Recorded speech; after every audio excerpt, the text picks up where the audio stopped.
Og ég hef séð líka skrif eftir þig varðandi sem sagt orkudrykki. Já, Mér finnst það svolítið áhugavert, mjög áhugavert, af því að núna verið að raðframleiða orkudrykki, alls konar og þetta á að vera ýmist bara gott fyrir beinin og gott fyrir húðina og alls konar og þetta þú hefur gert svolítið rannsóknir á þessu þegar? Ég hef ekki rannsakað þetta en ég hef svolítið bara lagst yfir hvað í gangi og ég hef skoðað hvaða áhrif bæði gerfisætan eða þessi gerfisæta og þessi sætu efni upp til hópa, hvaða áhrif þau eru að hafa þá á þarmaflórun og meltingaveginn því það er svona mín sérþekking liggur þar.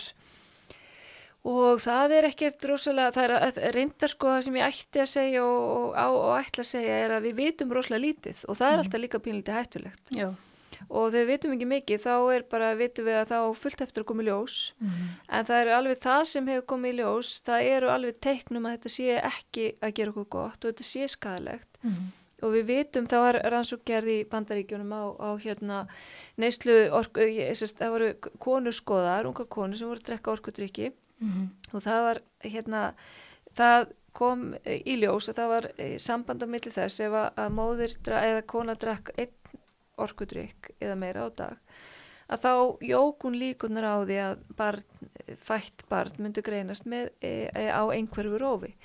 Þannig að það einhver teiknum að orkudrykkjur þá mögulega gerfisætan stuðli að eða auki líkur á einhverfu.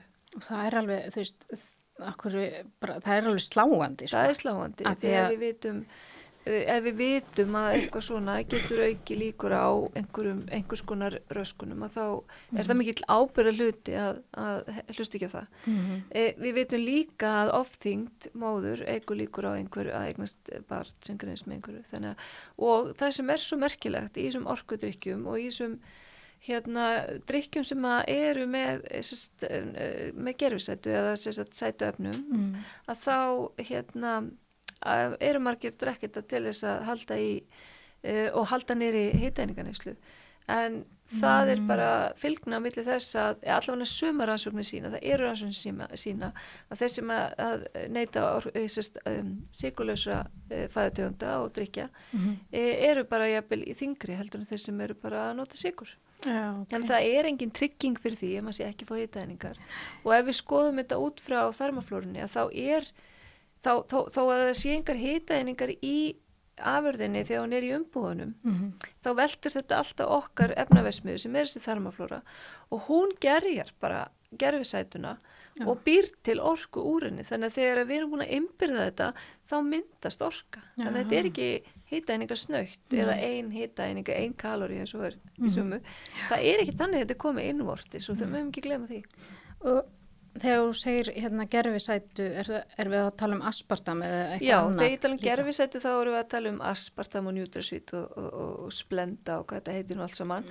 En þegar ég tala um sætu efni þá innifelur það líka eins og stevíu og þessi hvað heitir þetta nú, xylitol, stevi og þessi náttúrulegu sætuefni sem þá ekki gerfisæta vegna þess að þau eru úr náttúrunni en þau eru mjög unnin. Já. Þannig að stevia sem hvítt duft eins og sykur ekkert algjörlega náttúrulega vegna þess að hún er búin að fara í gegnum mikið svona vinsluferli.